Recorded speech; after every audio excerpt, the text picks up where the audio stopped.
롯데카드 무브컬처 라이프 사진전. 역사에 각인된 기념비적인 순간. 거대한 존재에 맞선 인류의 도전. 어두운 시대를 밝혀낸 20세기의 영웅들. 삶과 역사가 만난 그곳. 라이프. 생명이란 이름에 담긴 900만 장의 역사.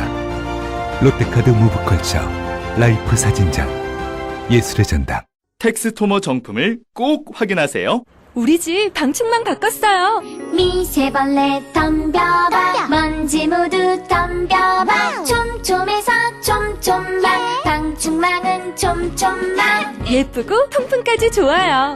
방충망은 촘촘만 주식회사 텍스토머. 텍스토머 정품을 꼭 확인하세요. 우리 집 방충망 바꿨어요. 미세벌레 덤벼봐 먼지 모두 덤벼봐 촘촘해서 촘촘만 방충망은 촘촘만 예쁘고 통풍까지 좋아요. 방충망은 촘촘만 주식회사 텍스토머. 탄핵 반대 집회를 주도했던 태극기와 십자가의 동맹을 보면서 자괴감을 느끼는 기독교인들에게 기독교는 민주주의를 싫어하는지 아예 관심이 없는지 아니면 기독교도 민주주의를 지지하는지 답답하고 궁금한 시민들에게 호모 요쿠스의 저자 이병주 변호사가 시원한 질문과 명쾌한 답변을 제시합니다. 박근혜 사태와 기독교의 문제, 기독교인들에게 민주주의는 무엇인가? 도서출판 대장간.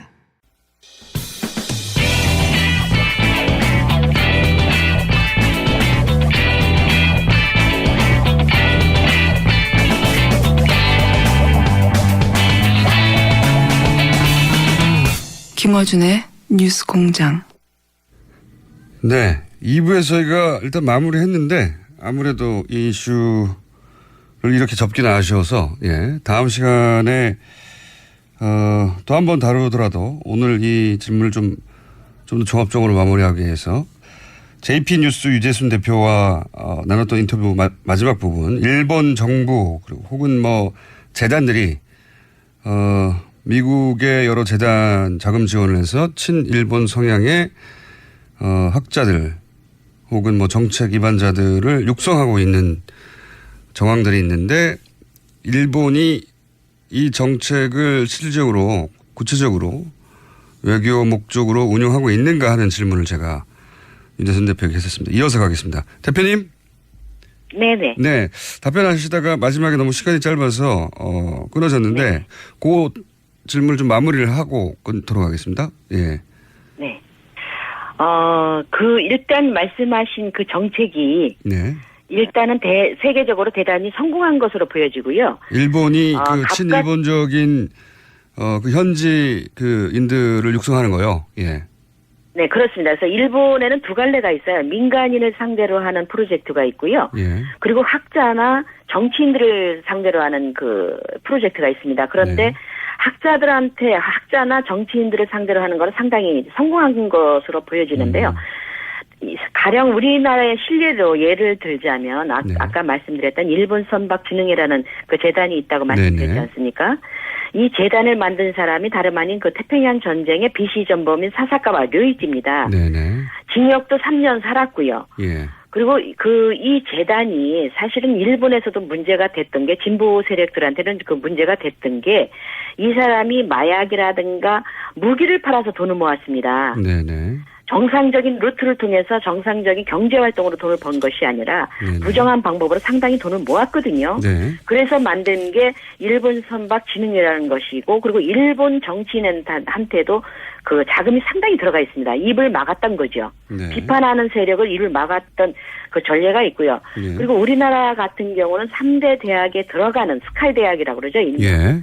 아시아 연구 기금이라는 그 이름만 살짝 바꾼 겁니다. 한일 협력 기금 성격으로 100억 원대의 그 지원을 받은 대학도 있습니다. 신촌에 있는 대학이죠. 네네. 그리고 10억 원대는 안암동에 있는 대학이고요. 네네. 그래서 이 사람들이 그 심포지엄을 열고 친일적인 그 성격의 예. 그 세미나를 열고 앞장을 서기도 했습니다. 이런 방법으로 개발도상국이라든가 선진국 미국 같은 경우도 네. 사실은 예일 대학이나 하버드 대학 같은 경우는 거절을 했거든요. 이 연구 기금을. 네. 그래서 각 세계의 독일 같은 경우도 일본 연구 기금이라는 명목으로 거액의 지원금을 현재도 그 활발하게 하고 있는데요. 우리나라가 왜 성공했느냐라고 결론을 맺을 수가 있는 게 뭐냐면 뉴라이트가 있지 않습니까? 네. 일본에도 아까 말씀드렸던 새로운 교과서를 만드는 그 모임 재단의 멤버들과 뉴라이트 멤버들이 상당한 교류를 갖고 있는 걸로 알고 있거든요. 네. 그리고 우리나라 뉴라이트 멤버들, 학자들도 이 일본 선박진흥회라든가 일본 연구기금이라는 명목 하에 네. 지원금을 받은 학자들이 상당히 있습니다. 그렇기 때문에 일본 정부가 행한 그 학자들을 목표로 한 친일파 만들기 네. 그 정책은 상당히 성공한 것으로 보여집니다. 알겠습니다. 오늘 간략한 사례를 말씀하셨는데 이 주제는 저희가 관심이 많아서 별도 꼭지를 한번 마련해 보겠습니다. 그때 다시 연결을 하기로 하고 오늘 말씀 감사합니다. 네, 고맙습니다. 네. JP뉴스 유재순 대표였습니다. I want you pick me up, pick me, pick me, pick me up, pick me, pick me, pick me up, pick me, pick me, pick me, pick me, pick me, pick me, pick me up, pick me, pick me, pick me up. 자, 픽미. 바른정당 이혜훈 대표 공석이 된 나라사랑 후임 패널을 뽑기한 라디오 사상 최초의 오디션. 예. 지난 시간에 황영철 의원과 함께 했습니다. 오늘은 출연하기도 전에 2분만은 안 된다는 문자가 쇄도했던 설마 2분을? 이라고 하는 문자가 제가 이름을 거론하기도 전부터 바른정당에서 다 좋은데 2분만은 안 된다고 하는 문자가 폭주했던 분입니다. 하태경 최고위원 나오셨습니다. 안녕하십니까. 예, 반갑습니다. 하태경입니다. 여름 사나이입니다. 하태경입니다. 여름 사나이 저희가 이제 욕 문자도 점수로 인정하기로 했거든요. 아, 그렇죠. 노이즈 마케팅이 되죠. 그래서 지난 시간에 황영철 의원 나오셨을 때 혹시 다음 사람은 2분 일리는 없지만 2분이면 절대 안 된다는 하태경 의원의 비토 문자가 굉장히 많이 나왔고요. 예, 그래서 제가 더더욱 나왔습니다. 예, 점수가 굉장히 올라갔습니다. 이때까지 역대 최고 기록은 홍준표 대표였거든요. 아, 제가 그 기록을 깰 수는 없을 것 같은데. 예, 그건 어려울 것 같고요. 예. 지금도 벌써 하태경 의원 싫어요. 이런 문자들이 나오고 있습니다. 기록 깨볼까요? 예, 사실은 제가 그것 때문에 나왔는데요. 예. 제가 이제 이 프로에 굳이 나오고 싶은 핵심적인 이유는 굳이 나오고 싶은 핵심적인 인지도 상승은 아니에요. 인지 상승 아니다. 왜냐하면 이미 높다 나는. 왜냐하면 예. 그게 수치로 입증이 된 게 예. 제가 이혜훈 대표한테 졌지만 네. 국민 여론조사는 제가 이겼어요. 네. 그잖아요. 일반 여론조사는 제가 살짝 이긴 걸로 조금 이겼잖아요. 네, 어쨌든. 예. 그게 사실 이긴 게 여기 덕분 아니니까. 근데 제가 굳이 나온 이유는 예. 바른정당을 뛰어넘은 더 높은 역사적 과제가 있다. 일개 정당 소속원으로서가 아니라 대한민국의 정치도 더 큰 포부가 있다. 그렇죠. 그게 뭐냐. 네, 뭡니까? 제가 여기 나와서 제 반대자하고 소통하는 거는 예.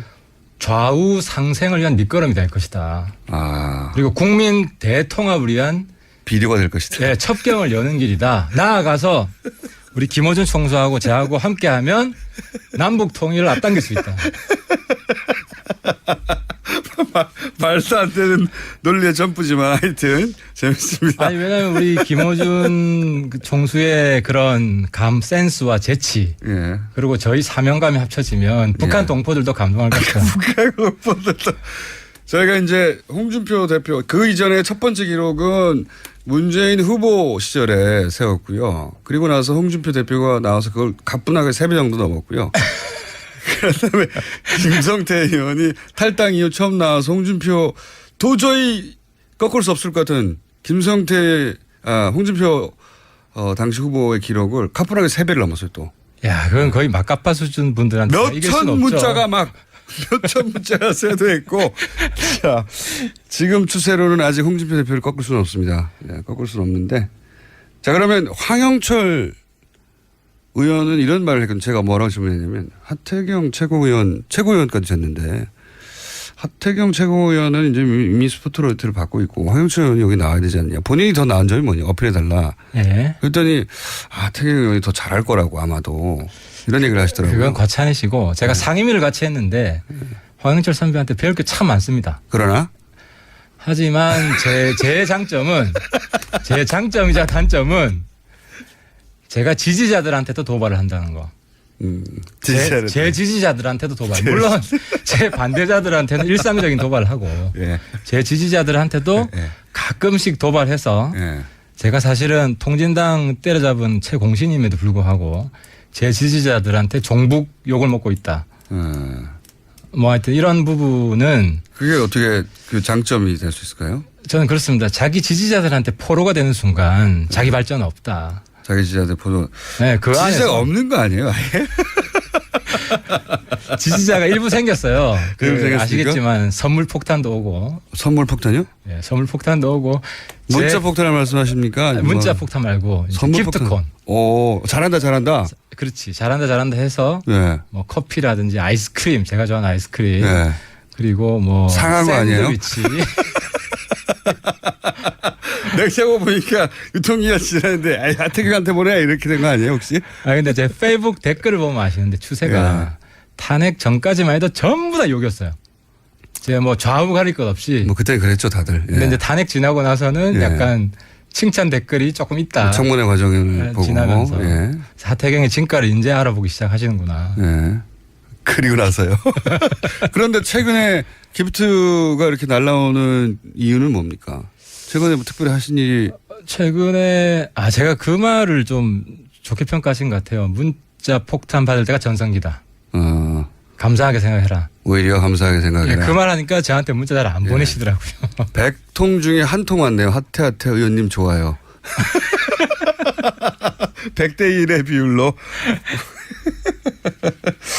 그러면 그 황영철 의원과 비교해 본인의 장점은 여기저기 도발하기 때문에 다. 그죠. 좌우 가릴 것 없이 도발하고 돌직구를 던지고 거기 욕되는 걸 두려워하지 않는다. 욕되는 걸 두려워하지 않는다.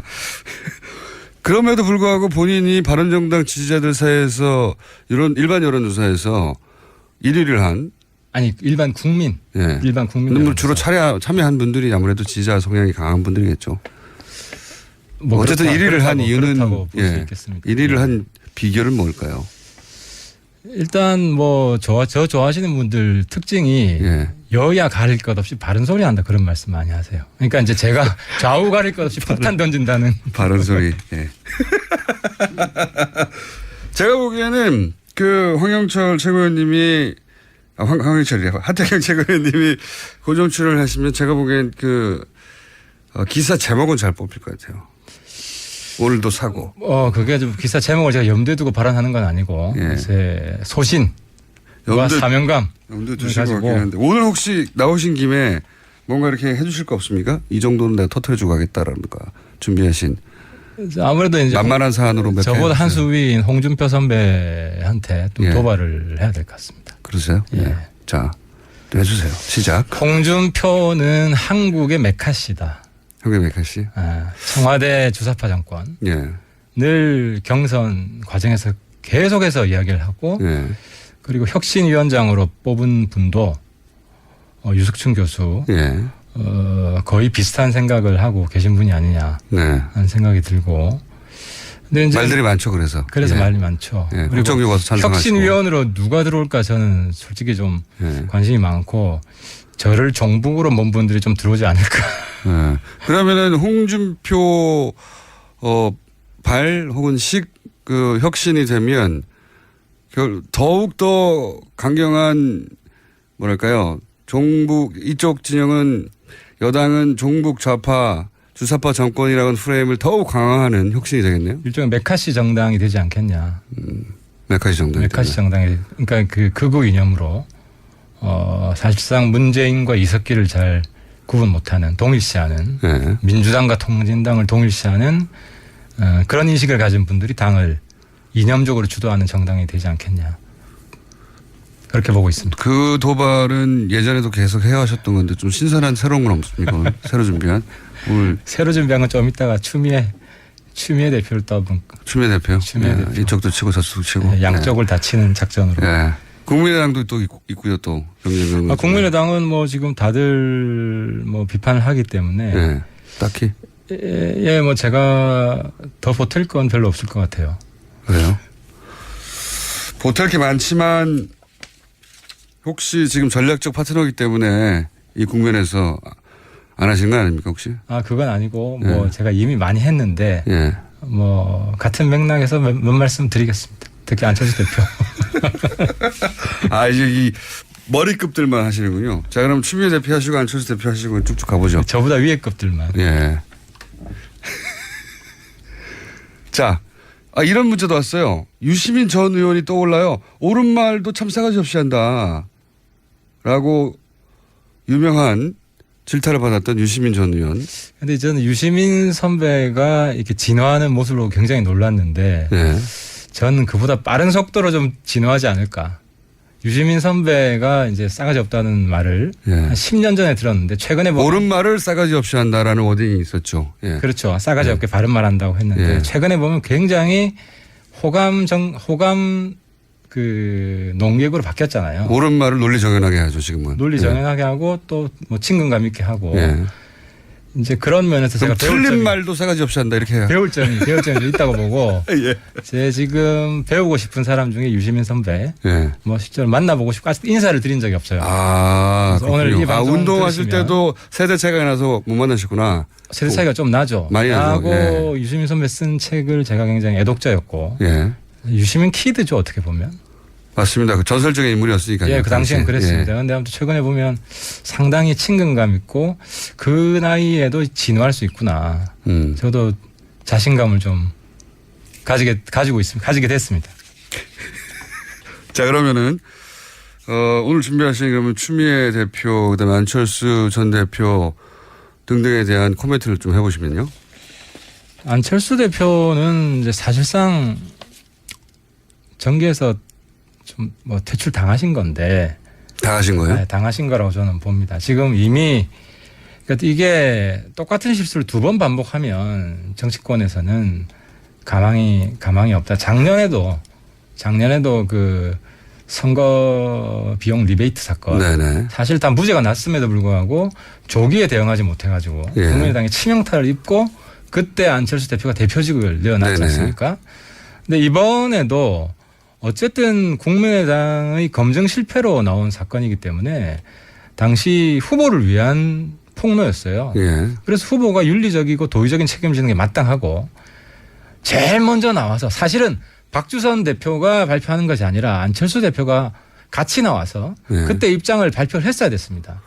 저도 그렇게 생각하는데. 그런데 부분은. 지금까지도 자기가 직접적으로 연루되어 있지 않았다고 정치적 책임을 사실상 뭐 부인하는 모습을 보이고 얼굴을 내밀지 않고 있잖아요. 그래서 국민들의 마음은 이미 떠났다. 근데 퇴출됐다는 게 이제 그런 상징적 차원에서의 이야기입니까? 아니면 여의도의 분위기라는 게 또 따로 있잖아요. 그 의원들끼리. 물론 뭐 언론하고 정치권에서는 그러니까 이제 안타까운 거는 이게 자진 사퇴하면 그래도 정치인들이 가끔씩 예수처럼 부활의 기적을 보여주는 사람이어서 드물게 있죠. 그런 케이스가. 손학규 선배도 뭐 시골 내려갔다가 다시 부활하시고. 부활을 하시고 싶은데 잘 안 됐죠. 잘 안 되신 게 이제 안타까운 게. 뭐 옛날에 김대중 대통령이 뭐 부활의 대표적인 케이스죠. 삼수사수까지 하셨고.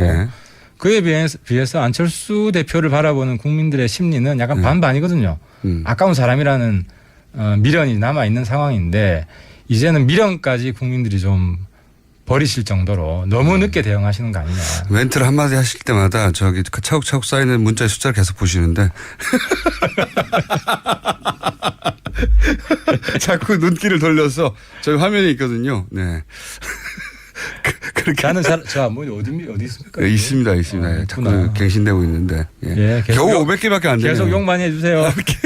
겨우 500개밖에 안 됩니다. 예. 아직 홍준표 대표 1000개 읽을 수 없고 김성태 의원이 기록했던 2000여 개를 읽을 수 아직 안 됩니다. 철새. 예. 철새 이후에. 거기 이기기는 쉽지 않아요. 예. 그때 뭐 대단했습니다. 막 폭파 직전이었어요. 거기는 배경음악이. 저는 오늘 배경음악 안 깔아줍니까? 예. 깔아드릴게요. 하태하태를 주제로 하는. 자, 그럼 추미애 대표에서 또 한마디 하신다고요? 추미애 대표는 사실상 좀 제가 볼 땐 특징이 스프링 여사. 스프링 여사. 예. 제가 이제 홍준표 대표한테 스트롱맨이 아니라 스프링맨이다. 라고 별명을 다시 붙여줬는데. 튄다는 말씀. 어디로 튈지 모르는 거예요. 오늘 튀는 거 내일 튀는 거 다르고. 왼쪽으로 튀었다가 오른쪽으로 튀었다가. 정말 종잡을 수 없는데 이제 추미애 대표를 보면 지금 보면은 청와대에서 가장 지금 그 절박한 과제가 검찰의 정치적 독립이거든요. 예. 근데 검찰의 정검 유착을 상기시키는 그런 발언들을 계속해요. 의심케 하는. 예를 들어서 박지원 대표 알았을 것이다. 36초 통화했는데 알았을 것이다. 그게 만약에 진실임이 밝혀지면 우리도 그렇거든요. 불확실한 것에 대해서 도박을 잘 안 해요. 예를 들어 뭐 오늘 이준석 구속될 건가 말 거냐. 사실 정확히 알기 어렵거든요. 그렇죠. 그런데 여기서 구속될 거라고 확신 있게 내가 이야기하면 제가 여당 대표라면 무슨 정보를 사전에 입수한 거 아니냐. 검찰로부터. 그러면 정검 유착 의혹이 생기는 거고 만약에 박지원 아무런 그 사전에 서로 공모하지 않았다고 나오면 정치적 공세 경솔한 그것도 여당 대표가 이런 프레임에 빠지기 때문에 그런 비밀을 제공하지 마라. 아, 그렇죠. 그렇죠. 왜 굳이 그런 비밀을 제공하느냐. 그러니까 지금 이게 자기 존재감 높이는 정치를 하는 거지 문재인 대통령 도와주는 정치가 아니다. 오히려 문재인 정부의 하는 일을 분탕 놓는 분탕 여사 역할을 하고 있다는 거죠. 혹시 문재인 대통령하고는 통화해 보셨나요? 그렇게 느끼는지?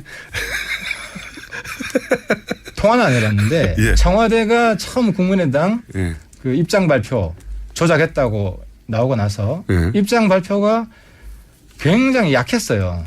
보통은 이제 상식적으로는 진상조사 철저히 해서 책임자 처벌해야 된다. 이 정도가 기본인데 그냥 진실을 알려줘서 감사하다. 더 이상 확전을 안 하려는 의지가 명확했어요. 왜냐하면 이건 대통령 아들 문제이기 때문에. 뭐 저쪽에서 인정했으니. 아, 그렇죠. 그냥 넘어가자. 받아주자. 그냥 검찰 수사로 마무리 짓자. 이 정도의 정치적으로 마감하고 싶었는데 추미애 대표가 계속 이 지금 국면에서 추경도 해야 되고 어쨌든 뭐 북핵 문제 굉장히 심각하고 이런 데 있어서 정치권이 다시 콩가루 집안처럼 싸우는 이런 모습이 대통령 입장에서는 그렇게 달갑지 않죠. 달갑지 않을 수도 있고 달가울 수도 있습니다. 왜 그렇게 보세요? 잘 때린다. 아, 그 문재인 대통령 지지자 중에서 국민의당 때려주라고 하는 마음이 있는 사람이 볼 때 그렇지만 저는 오히려 추미애 대통령 이제 여당 대표가 됐기 때문에 청와대에 쓴소리야 전국이 잘 굴러가요. 그러니까 추미애 대표가 이때 한마디를 해야 한다면 조대엽, 송영무 한번 재검토해달라. 이 한마디만 하면 지금 여야 관계 잘 굴러갑니다. 그게 지금 문재인 정부를 걱정하시는 거네요? 당연하죠. 저는 야당 입장이지만 제가 이제 경선 때 계속 일관되게 주장했던 게 야당도 이제 발목 야당이 아니라 뺄셈 야당이 아니라 덧셈 야당이 돼야 된다.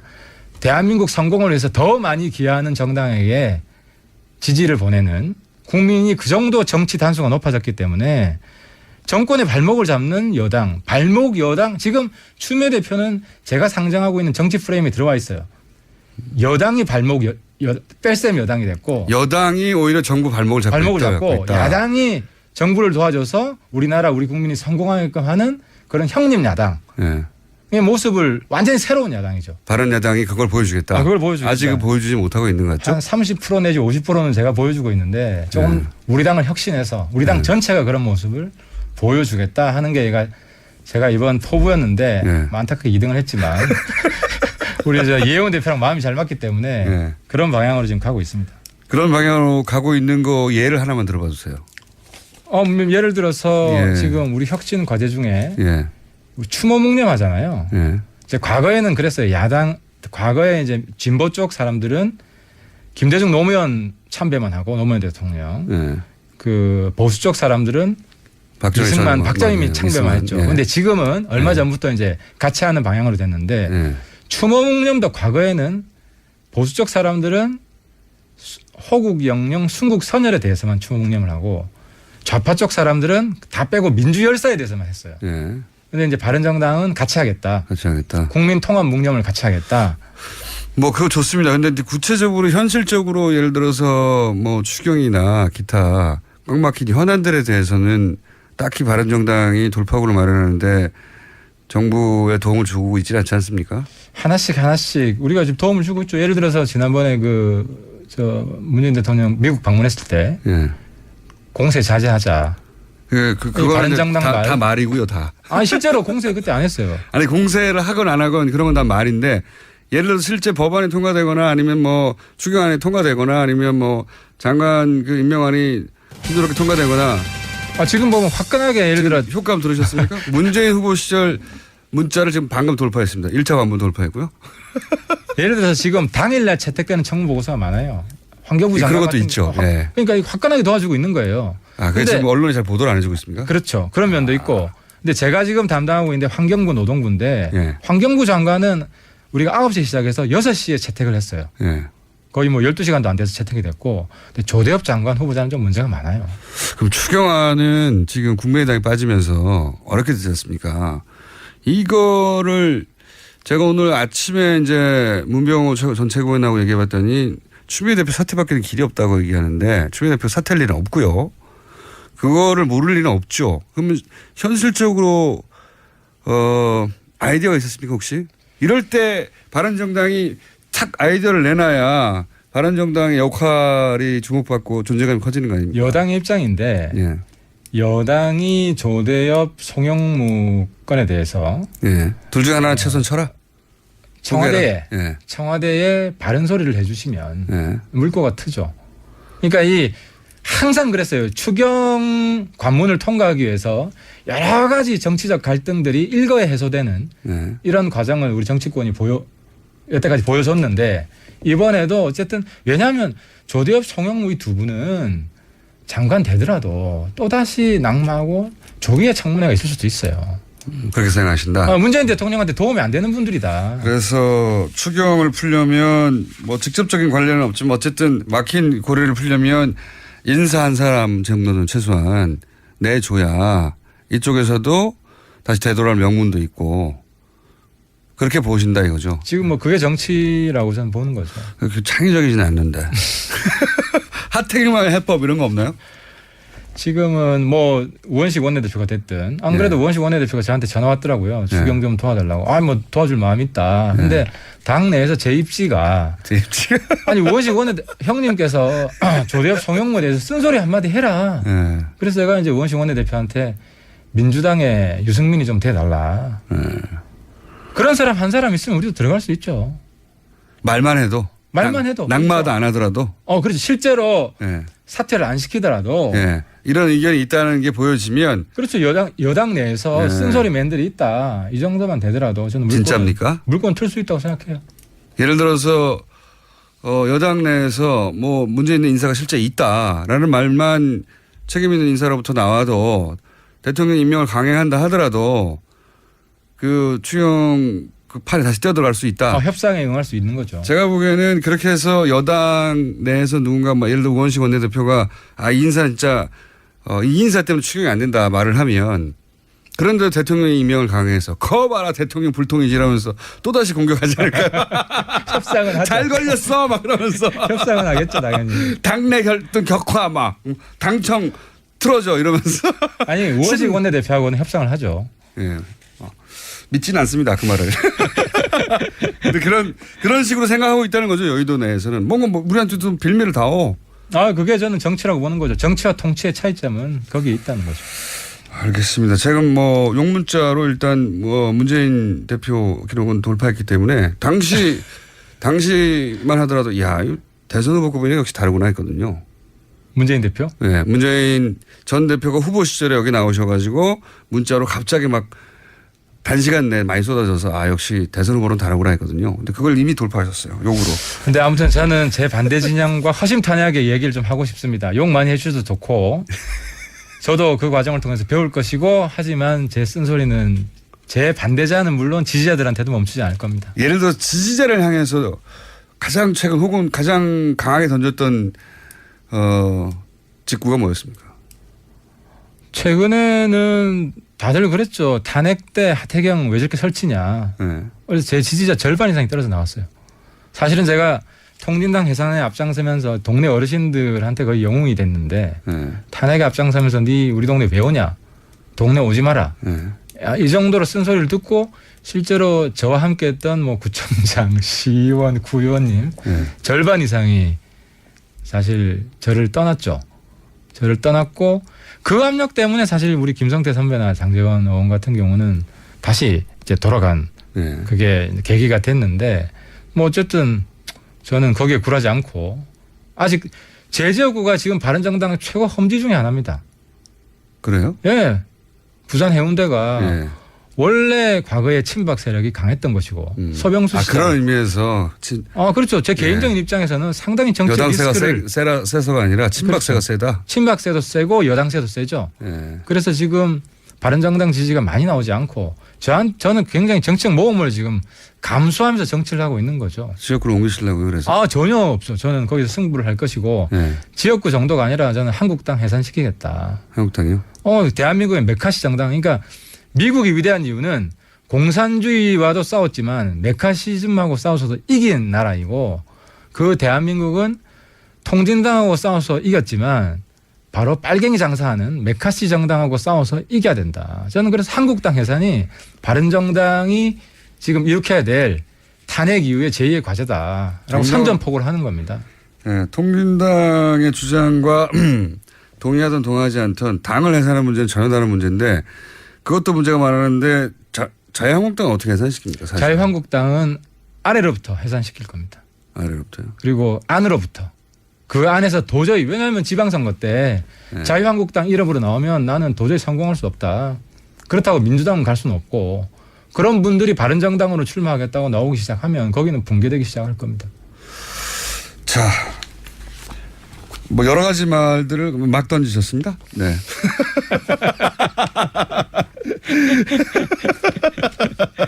자, 지금까지 바른정당의 하태경 최고. 오늘 가장 제가 기억에 남기고 싶은 것은 우리 김총수와 함께 어깨 걸고 남북 통일 앞당기자. 예. 북한에까지 목소리를 전파하자. 말도 안 되는 제안이었습니다. 바른정당의 하태경 최고위원이었습니다. 감사합니다. 예, 감사합니다. 100년 이상 살 수 있는 장수 어종 캐비아를 낳는 어종으로 더욱 유명한 철갑상어. 이 철갑상어를 진액으로 만들었다는데 그 이름하여 사랑어. 오메가3 필수 아미노산 각종 미네랄 콘드로이친 등 100년 장수 철갑상어를 진액으로 한 컵에 좋다 좋아. 철갑상어 진액 사랑어. 스테미너가 콸콸콸. 검색창에 사랑어. 오빠, 우리 어디 가는 거야? 정수 가지. 와, 우리 말 타러 가는 거야? 그렇게 좋아? 고민하지 말고 장수로 오세요. 온 가족이 즐기는 승마 체험과 국내 최대 규모의 말역사 체험관 등 장수에는 정말 볼 것, 누릴 것들이 넘쳐난답니다. 말의 심장 소리를 직접 느껴보는 장수에서의 하룬 여행. 장수는 항상 가까이 있습니다. 주말 여행은 장수로. 승마 체험 예약은 063-350-5486. 또 떨어졌어. 너 또 입사 시험 봤어? 아니, 차량용 핸드폰 거치대 말이야. 여러 개 사봤는데 실패의 연속이야. 떨어지고 시야 가리고 운전석에서도 멀고 뭐 좋은 거 없을까? 싼 것만 찾으니까 그렇지. 제대로 된 거 하나 사서 편리하게 쓰는 게 더 낫지. 그런 게 있어? 그럼 있지. 1, 2, 3 할 때 2. 힘 세다 할 때 힘. 2 힘. 2 힘? 2배로 힘이 세다는 건가? 네이버 검색창에 2 힘을 검색해보세요.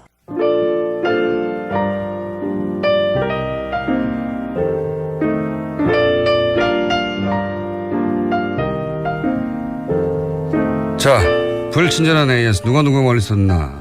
볼리비아 라파스 해발 4,000m입니다.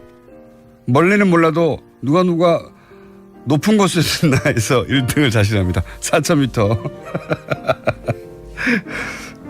1등 할 것 같습니다. 4,000m면 백두산보다 훨씬 높기 때문에 굉장히 높은 곳에 사시네요. 미국 노스캐롤라이나 샬럿 참여 방법을 몰라서 이벤트 참여를 못했어요. 예. 카톡이나 문자 참여 안내가 너무 부족한 것 같아요. 네, 저희는 이런 걸 안내하지 않습니다. 알아서 찾아오십시오. 예. 전화번호를 묻는 카톡 문자도 옵니다. 카톡을 찾을 수 있을 정도면 일반 문자 참여 얼마나 쉽게 찾을 수 있겠어요? 굳이 물어보고 그러세요? 네. 자, 하태경 의원 반응 많습니다. 네. 재밌다. 스트레스 풀린다. 네. 하태경 의원을 욕하면서.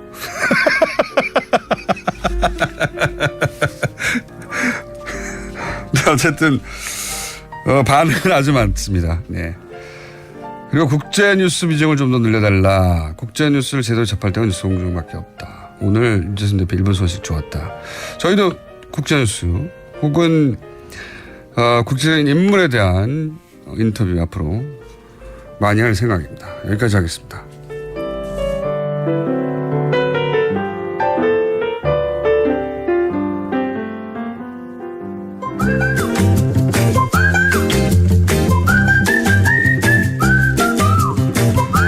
자, 지난주에는 몇 명 늘었습니까? 여전히. 네, 10명. 야, 무슨 서로 약속이나 했나요? 혹시 10명이 끊으시는 거 아니에요? 시스템 문제로 10명 이상 가입이 안 되는 거 아닙니까? 다음 주에는 20명을 기대하고 있습니다. 그래도 주당 10여 명이 끊이지 않고 계속 이어진다니까. 네. 한번 반갑습니다. 자, 방금 제가 문자 번호 안 알려준다고 했더니 얘따 문자다 하고 문자를 보내셨네. 내가 차단했어 그러면서. 자, 할 수 있잖아요.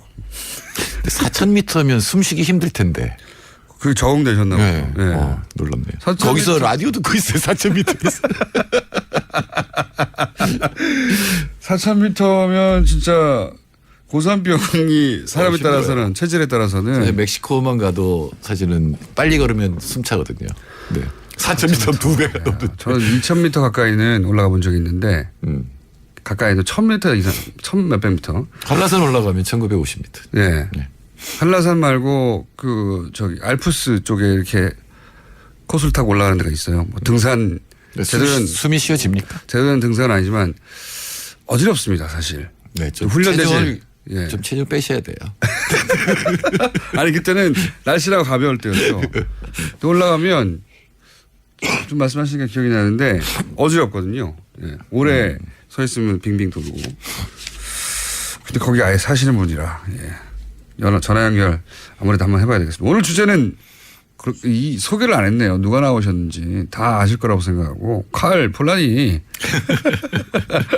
그 양반 있지 않습니까? 칼 폴라니 사회경제연구소의 정태인 소장님. 앞으로 정태인 연구소로 바꿔주세요. 우리 아까 국제 인사를 많이 소개한다 그래서 국제적인 인물이잖아요. 칼폴라니. 그런데 정태인 소장님이 한국에서 이제 더 유명해졌어요. 예, 그러므로 정태인 연구소로 바꾸는 게 가입자를 훨씬 더 많이 늘릴 수 있는 길이라고 주장하면서 오늘 주제를 보니까 세제 개편안이네요. 네. 세제 개편. 야, 이거 어렵습니다. 세제 개편안은 진짜. 아직 발표는 안 했는데 이제 아무래도 세금을 늘려야 되잖아요. 전반적인 방향성은 역시 증세입니까? 우리나라는 저부담 저복지가 특징이었는데 그러니까요. 많은 이제 대선 후보들이 중부담 중복지를 얘기했는데 돈 덜 거두고 복지도 안 해줘 이거였죠. 예, 그거였는데 이제 세금을 좀 더 내고 복지도 조금 올리자였는데 박근혜 전 대통령께서 한 게 증세 없는 복지라고 하는 얘기를 했잖아요. 증세만 하고 복지는 없었죠. 예. 근데 증세를 좀 그러니까 정정당당하게 한 게 아니고 담배 같은 담배세라든가 뭐 세액공제를 손댄다든가 이렇게 하고 복지는 하지 않은 뭐 이런 상태인데 지금 이제 여러 가지 지금 문재인 정부는 복지를 크게 늘리겠다고 약속을 했기 때문에 증세를 해야 되거든요. 근데 이 문재인 정부도 증세에 대해서 굉장히 꺼려하고 대선 때부터도 그랬고 모든 정치인이 부담스러워하죠 사실. 예. 조세 저항이 있으니까. 그래서 사실은 세금을 늘린다는 거는 세금 내는 사람이 많아지면 되고 또한 세율이 높아지면 되잖아요. 그렇죠. 근데 세율은 많이 손 안 대고 세금 내는 사람 또는 그동안 이렇게 면제해 줬던 거 대상자를 늘리는 방향으로. 사람을 늘리는 쪽을 지금 택하고 있는 것 같습니다. 그렇군요. 방향성이라는 게 증세는 증세인데 세율을 갑자기 높이면 이제 부담이 되니까 면세 줬다는 거를 대상자를 늘려서 면세 대상을 줄인다든가 축소한다든가 폭을 줄인다든가. 참여정부 때 세금 트라우마가 하나 있었는데 그게 바로 종부세 트라우마거든요. 종부세 난리 났었죠. 예, 근데 종부세를 내는 사람이 1%밖에 안 되는데. 국민 1%인데 국민 절반 이상이. 네, 반대했죠. 그러니까 이게 참 말이 안 되는 것이 본인은 평생 가야 집을 10채에 혹은 뭐 몇 억 이상 가능성이 없는 분들이에요. 예, 예. 그럴 계획도 없는 분들 자기 살면서. 그러니까 제가 그런데 화를 내요. 그때 당청 협의회를 갔는데 서울 국회의원들이 당시 열린우리당인가요? 전부 반대하는 거예요. 왜냐면 자기들 떨어진다고 이 종부세 때문에. 우리나라 국민들 머릿속에 잠재적으로 나도 언젠가는 부동산으로 부자가 될 수도 있다고 그러니까 하는 자신에 대한 낙관이 굉장히 커요. 네. 그리고 그게 그 있는 세금 거죠. 폭탄이라는 이름을 붙여서 그때 이제 종부세가 굉장히 타격을 받았는데. 그때 9억이었던가요? 예, 6억이었는데 원래 저 청와대에서 만들 땐 6억인데 이현재 총리가 9억까지 올려놨죠. 네. 그것도 이제 사실 대상을 줄인 건데 여하튼 그것 때문에 이제 세금 올리면 완전히 정권이 날아간다라는 생각을 굉장히 많이 갖고 있고. 기업 못하시는 분들 위해서 공지시가 9억이었던가요? 네, 맞습니다. 맞습니다. 예. 그러니까 제가 만든 사람인데 당시 거래가가 뭐 한 15억 당시 기준으로 10몇 년 전에 그때 이제 갑자기 종부세가 늘어난 건 과세 표준이라는 게 있어요. 그러니까 지금 액수에다 그대로 세금을 때리는 건 아니고 그거의 과세 표준은 뭐 한 70% 이렇게 내려가지고 세금을 때리는데 과세 표준을 현실화하는 것도 같이 했거든요. 근데 그래서 갑자기 종부세가 늘어나긴 했어요 그때. 근데 그 부분에 지금으로 대한 따지면 대략 실거래가가 한 2~30억 이상 되는 집. 예. 네, 지금 잘 모르겠습니다만 그동안 부동산 가격이 얼마나 올랐는지 모르겠습니다만 공제시가가 그때 9억 기준이었으니까요. 네, 그랬죠. 네. 그렇다면 그때도 실거래가는 뭐 20억대가 될 수도 있었는데 어쨌든 한 30억 정도 되는 아파트가 있는 사람들에게만 대상되는 네. 법이었는데 그거를 이제 뭐 3천만 원에 전세에 사시는 분들이 막 반대하는 거죠. 네, 가구 2%고 본인은 대상이 아니에요. 근데 그게 왜 그렇게 됐느냐를 생각해 보면 그걸 이제 막 언론에서 막 때렸잖아요. 그렇죠. 그리고 지식인들이 이제 예. 반대를 같이 했는데 그 사람들이 사실은 다 종부세 대상이었던 거죠. 그리고 헌재에서 위헌 판결이 난 건 부부 합산에 대해서 위헌 판결이 났는데 저 헌재 재판관님들을 잘 보니까 다 또 종부세 대상이. 그러니까 그때 당시 이 여론을 주도했던 어떤 미디어 혹은 뭐 나와서 그런 이야기를 하던 학자들 이런 분들만 대상이었지 그 학자들에 의해서 영향을 받은 소위 이제 서민들은 대상이 아닌 법원인데. 예. 심지어 제가 그때 비서관이니까 1급 관련 부처들을 모아서 이제 회의를 했잖아요. 나중에 간 다음에 뜨뜻미지근해서 나중에 이제 쟤들 재산 얼마인가 발언했더니 전부 종부세 대상이지. 그렇군요. 정책을 위반한 사람들. 그래서 그 정책이 힘을 받기 어려웠던 겁니다. 그러니까 내외의 반대가 굉장히 많았던 거고 앞으로도 부자 증세에 대해서는 그런 식의 사실은 서민들은 아무 관계가 없고 이익이 되잖아요. 부자들이 세금 많이 내면 그렇죠. 복지로 돌아올 테니까. 그런데도 이제 반대를 할 그런 부자들의 논리에 이 사실은 서민들이 휘둘리지 말아야 된다는 것도 굉장히 중요한 포인트입니다. 그렇죠. 나하고 상관없는 얘기잖아 이거는. 나하고 딱 잘라야 되는데. 그러니까 세금은 세 가지가 커요. 소득세, 법인세, 부가가치세. 60조, 50조, 60조 이렇게 막 바뀌는데 대체로 그 정도를 갖고 있는데 사실 부가가치세는 건드리기 참 힘든 거예요. 부가가치세 올리면 정말 정권을 잃어요. 전 세계의 모든 정권이 부가가치세 올리면 정권을 잃었어요. 그렇군요. 이게 간접세잖아요. 이건 물건에 붙어 있는 것이기 때문에. 피부에 화가 닿죠.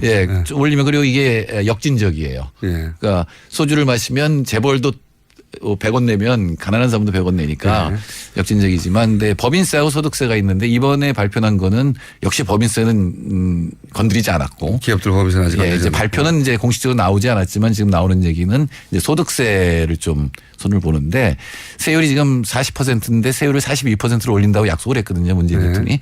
근데 그거는 안 올리고 그러니까 세율은 그냥 놔두고 이 최고 세율이 40%라는데 그게 5억 이상이에요 소득. 근데 그걸 3억으로 내린다라는 거죠. 그렇군요. 대상을 확대하는 거군요. 예. 그러니까 3억부터 40%를 내게 하겠다. 이게 이제 소득세에 관해서 핵심입니다. 그리고 흔히 계속 자주 등장하는 용어인데 이게 잘 와닿지 않는 게 뭐냐면 명목세율이 있고 실효세율이 있어요. 명목세율은 법에 나오는 세율이죠. 그러니까 소득세 40% 최고세율금 40%인데 이제 공제를 해주는 것들이 있어요. 명목은 그런데 실제로 여러 가지 조건에 의해서 공제를 하고 나서 실제 적용되는.